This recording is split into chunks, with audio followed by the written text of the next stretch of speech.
Hello friends and welcome to BK Education. We have brought the process of filling up Uttar Pradesh scholarship form for you. Let's start. Button को दबाते ही दो विकल्प registration और login दिखेंगे। यहां पहले विकल्प रजिस्ट्रेशन को चुनें। रजिस्ट्रेशन केवल फ्रेश फॉर्म भरने वाले छात्रों के लिए ही है।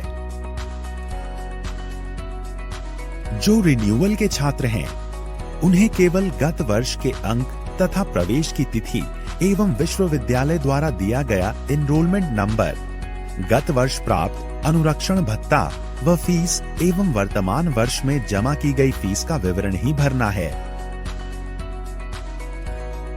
फ्रेश फॉर्म भरने वाले छात्रों के लिए रजिस्ट्रेशन का विकल्प चुनते ही एक नया पेज खुलेगा, जिसमें मांगी गई सभी सूचनाएं सही भरें।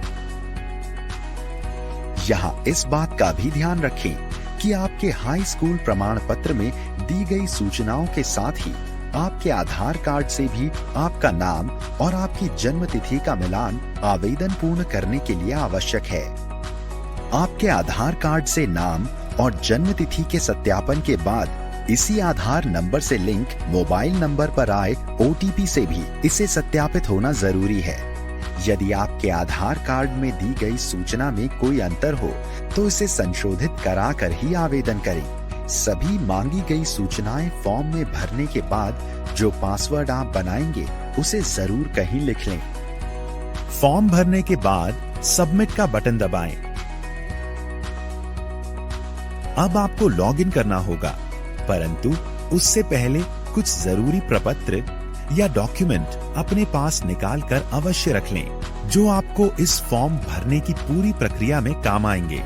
यह डॉक्यूमेंट्स हैं शैक्षिक योग्यता का अंक पत्र या प्रमाण पत्र,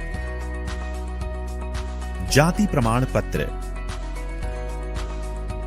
आय प्रमाण पत्र, बैंक पासबुक, शिक्षण संस्थान में जमा की गई शुल्क की रसीद, पाठ्यक्रम की अनिवार्य वार्षिक नॉन रिफंडेबल शुल्क धनराशि, वर्तमान विश्वविद्यालय या बोर्ड का अपना पंजीयन क्रमांक, आधार नंबर और हां, एक स्कैन की हुई पासपोर्ट आकार की फोटो भी, जो 20 KB से ज्यादा की ना हो। अब लॉगिन करने के लिए पुनः होम पेज पर जाएं और स्टूडेंट वाले बटन के अंदर जाकर दूसरे विकल्प लॉगिन को चुनें। ध्यान रहे, लॉगिन उसी रजिस्ट्रेशन नंबर और अपने बनाए पासवर्ड से करें जो आपने रजिस्ट्रेशन करते समय लिखा था। और हां, रिन्यूअल वाले आवेदनों में पासवर्ड स्वतः जनरेट होता है। लॉगिन करते ही कुछ महत्वपूर्ण निर्देश आपके सामने खुल जाएंगे। उन्हें पढ़ें और टिक लगाकर प्रोसीड करें। प्रोसीड करते ही आपके सामने एक नया पेज खुलेगा, जिसमें दिए गए विकल्पों में से छात्रवृत्ति हेतु आवेदन पत्र भरें को चुनें। शैक्षणिक योग्यता से संबंधित जानकारी इस पेज पर भरें।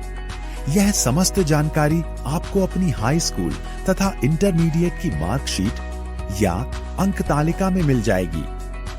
इसे भरने के बाद सबमिट करना ना भूलें। इस नए पेज पर आपको अपनी निजी जानकारी भरनी है, जैसे उपजाति, पता इत्यादि। उपजाति या सब कास्ट भरते समय विशेष ध्यान रखें। समस्त सूचनाएं भरकर इसे भी अपडेट करें। अब इस नए खुले पेज पर मांगी गई जानकारी जैसे जाति व आय से संबंधित सूचनाएं अपनी जाति प्रमाण पत्र का क्रमांक व आवेदन पत्र क्रमांक एवं आय प्रमाण पत्र का क्रमांक व आवेदन पत्र क्रमांक देखकर सही भरें। इसे अपडेट करते ही हम बैंक से संबंधित मांगी गई सूचनाओं के पेज पर पहुंचेंगे। इन सूचनाओं को भरने के लिए अपनी बैंक पासबुक की मदद लें तथा जनपद, बैंक का नाम व बैंक शाखा का नाम सही सेलेक्ट करें तथा खाता नंबर ध्यानपूर्वक सही भरें।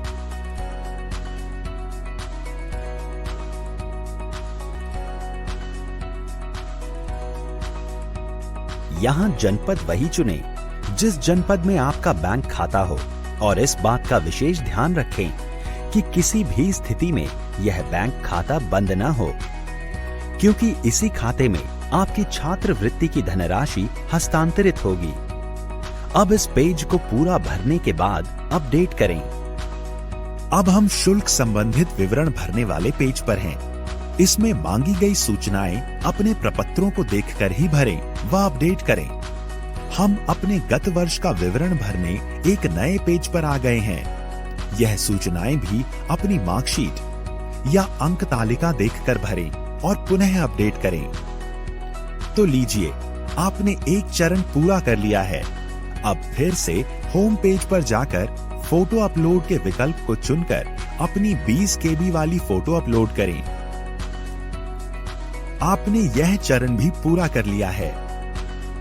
अब आपका फॉर्म भर गया है।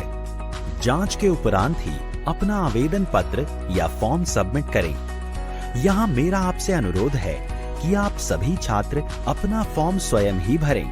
यदि किसी अन्य माध्यम द्वारा फॉर्म भरवा रहे हैं तो सभी प्रविष्टियां भरवाने के बाद स्वयं जांच लें और फॉर्म भर जाने के बाद प्रयुक्त हुई सूचनाएं व अपना पासवर्ड अपने पास ही सुरक्षित रखें।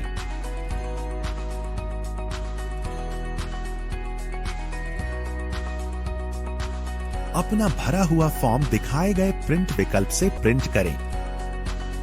कतिपय त्रुटियों के बारे में स्क्रूटिनी के उपरांत यदि कोई कमी है तो 3 दिन के अंदर इसी पोर्टल पर आकर फॉर्म संशोधन के विकल्प में जाकर संशोधित करें।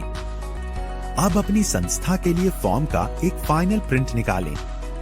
इस फॉर्म के प्रिंट आउट को सभी अभिलेखों की स्वयं सत्यापित फोटोकॉपी के साथ अपने शिक्षण संस्थान में जमा करें और वहां से इसकी रसीद लेना न भूलें। आशा करता हूं इस जानकारी से आपको फॉर्म भरने में मदद मिली होगी।